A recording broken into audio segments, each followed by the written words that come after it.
Welcome back, folks. We are back on our Mustang. We got our parts in from CJ Pony Parts and Summit Racing. So what we're doing right now is this is the caulking that CJ Pony Parts suggested for the tank. It already had some kind of glue in there. I'm not sure what it was, but it's a brand new tank. The tank is out, and why not go ahead and just add a little extra caulking or protection.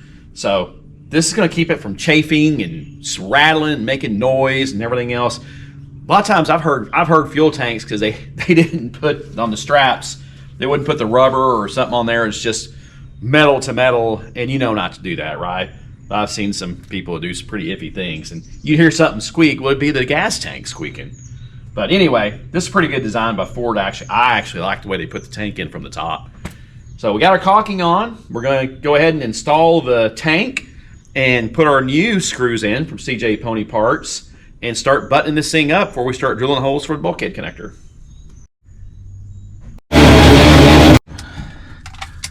Use a little bit of your Earls here to, and there it is. There it is, folks. Yep, right there. Okay, we can adjust this as we go.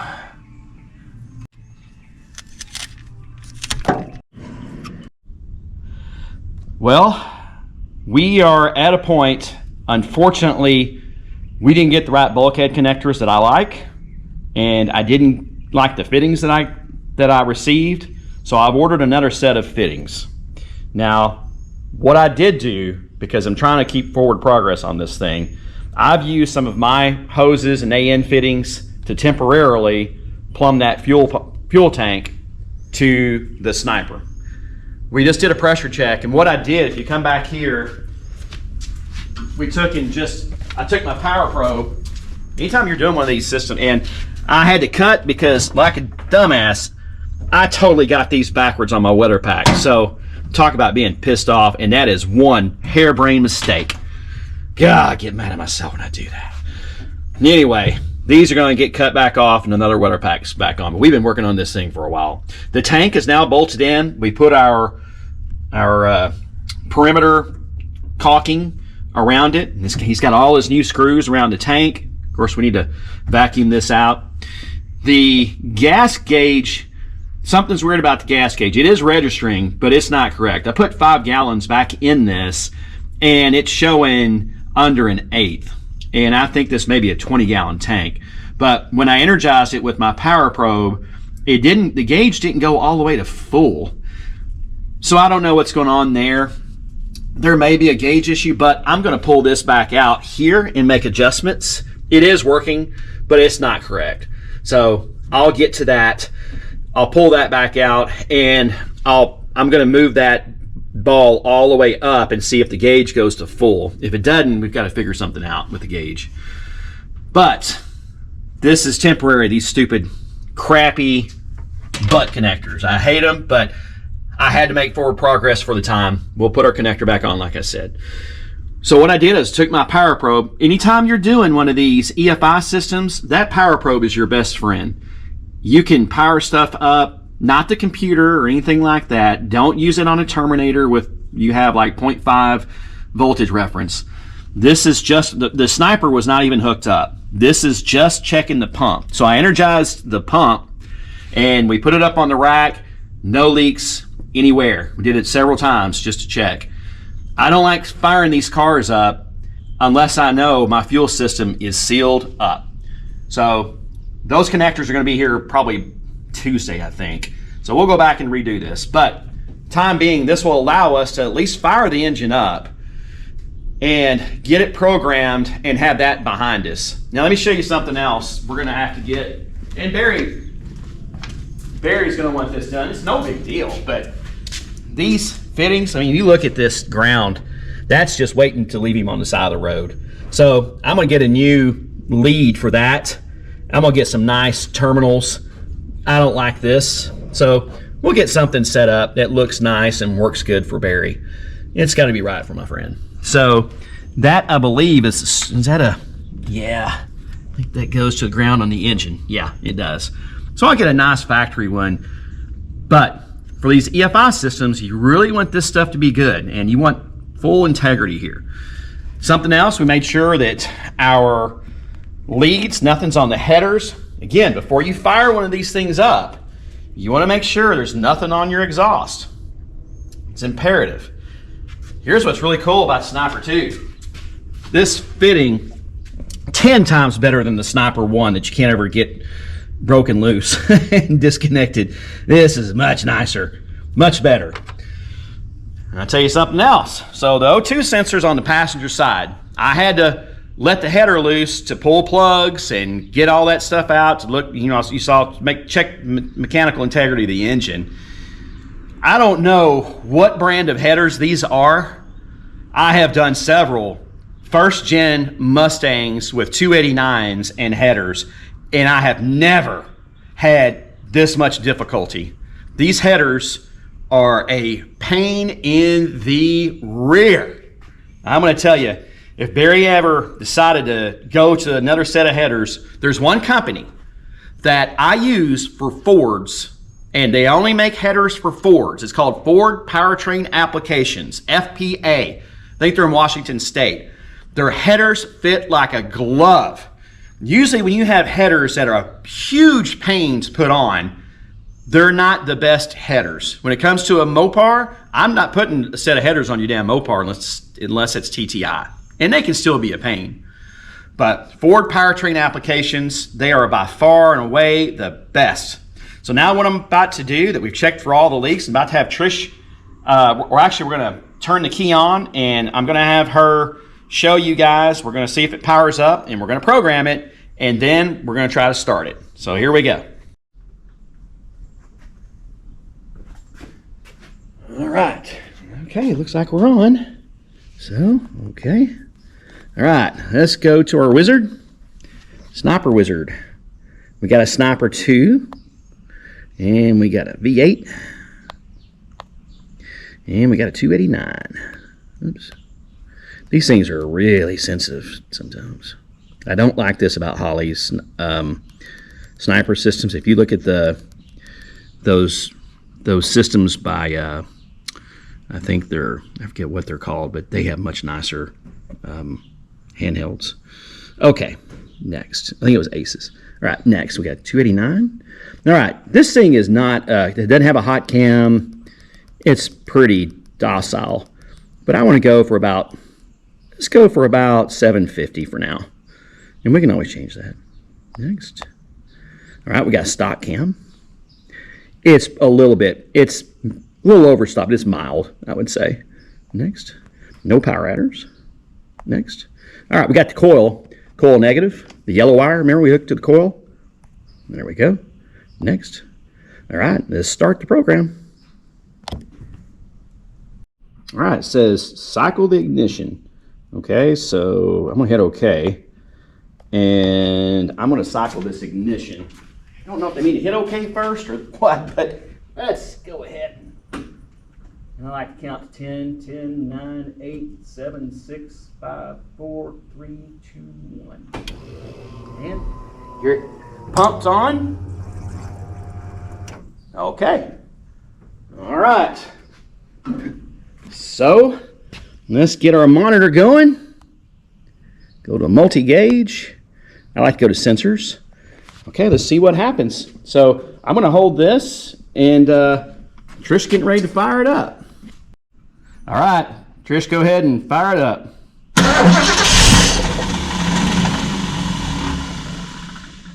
Okay. Throttle. Huh? The throttle cable's not hooked up. Yeah, it's not hooked up. Okay, let's see what we got. I need to make sure I'm getting the tack signal. Okay, start it up.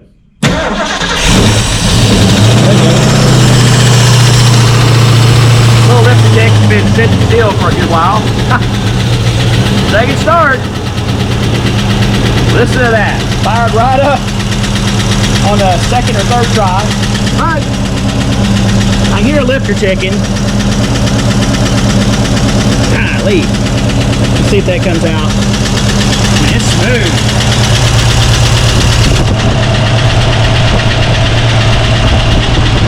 Now that smoke, my hands have been all over that exhaust. Let's make sure we don't have anything burning. If it burns off,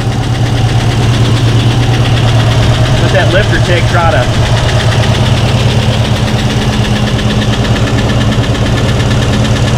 what we got here. AFR is 12. Probably because it's real. Okay, we're charging. Got 14 volts. Fuel temp sensor's working. Looks like our smoke's starting to go away.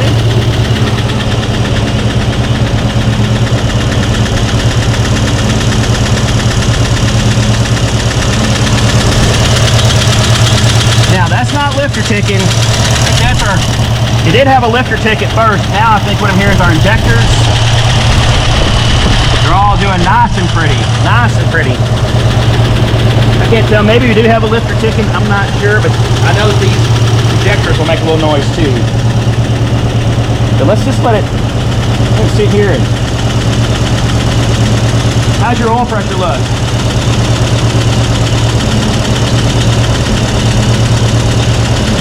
Good oil pressure? Good. All right, we're gonna let this thing sit here and run. And I'm gonna see.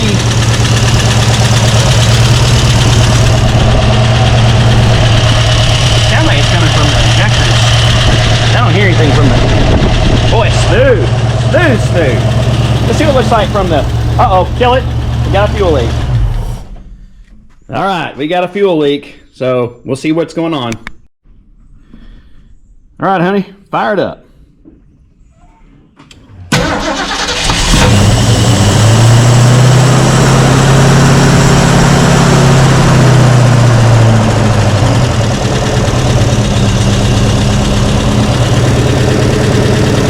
Yeah, I think we had a lifter tick. It sounds like it's pretty much gone. Maybe a little bit. A little bit of lifter tick, but we fixed that fuel leak. I hate these bulkhead connectors I got. They're terrible. I'm shit canning them.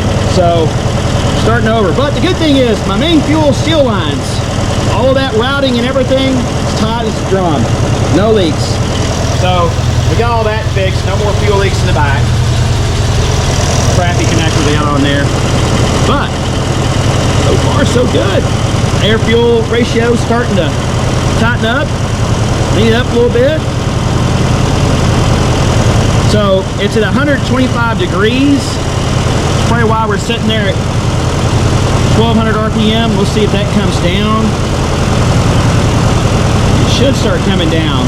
If it doesn't, then I will make an adjustment right there on the TDI. But let's let it warm up. It needs to get up to about 160. That's what I love about this is it's already kind of in a high idle. Want it to warm up some. But I don't want to make any adjustments until it hits 160. Let's see what it looks like in the back. Oh, ha. Nice. Did I already decide to do it? It's programmed. It's learning, folks. It's learning. Cool. Ah. Yeah. It's trying to learn. Sweet.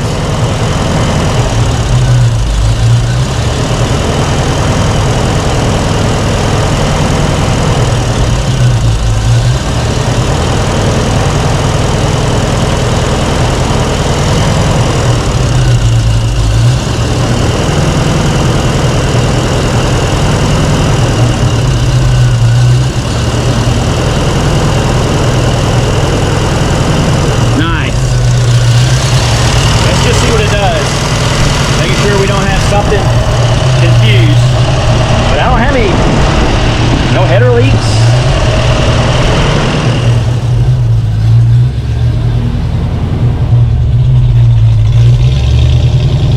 Man, it's not written. A lot of times they're not right. Your eyes will be burning. This thing will run you out of the shop. It is not doing that at all. At all.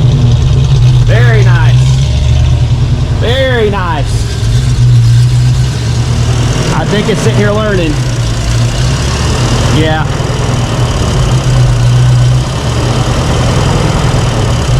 Make sure we don't have a vacuum leak anywhere.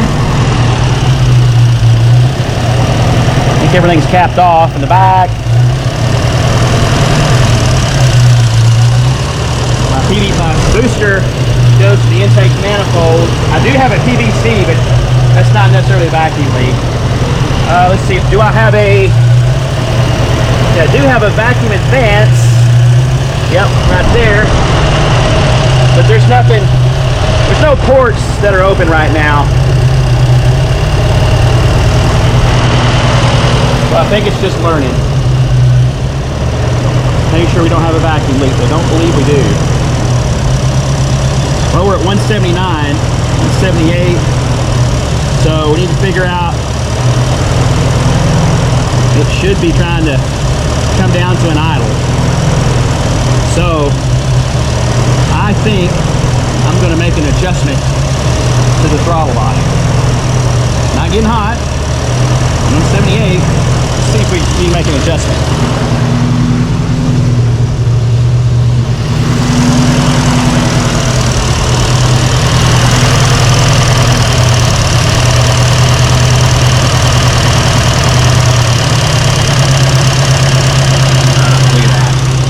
Look at that. Look at that. Oh yeah.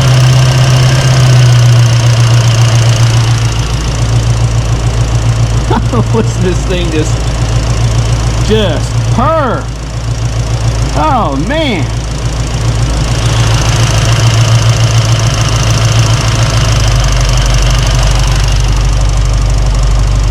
Listen to that. Right there.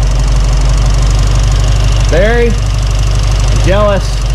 Love your sniper.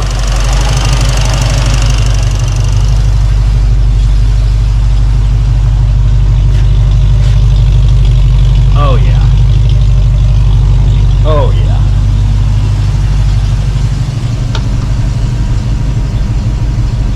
Heck yeah.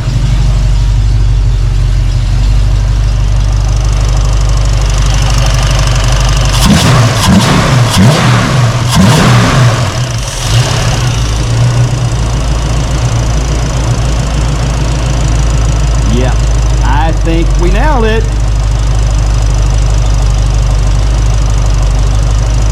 Yep. All right. Well, I think that pretty much sums it up for phase 3, I guess you call this. We still got to button up the fuel system. The crappy fuel lines in the back, I need to make a new connector for the fuel pump. We need to route the handheld inside the car and clean some things up. But the good thing is we know this thing works, and it works like a champ. Also, we got to figure out the linkage, the fuel linkage here. You guys tell me what you think. I'm thinking it will probably go there. And there's a little washer and a little pin that goes in there. Is what way it was on the Edelbrock. So we'll see if that works, if we like it. I don't want this thing hanging up on Barry at all. You saw what I did after it warmed up. It needed to calm down or be idled back down to where you wanted it with the screw. What I was told by Holley is you set it at whatever your desired goal is, and then you come down about 30 RPM below with the hand, with this and the IAC. You want the IAC to be anywhere from 3 to 10%. So I might need to make just not even a quarter of a turn adjustment on that.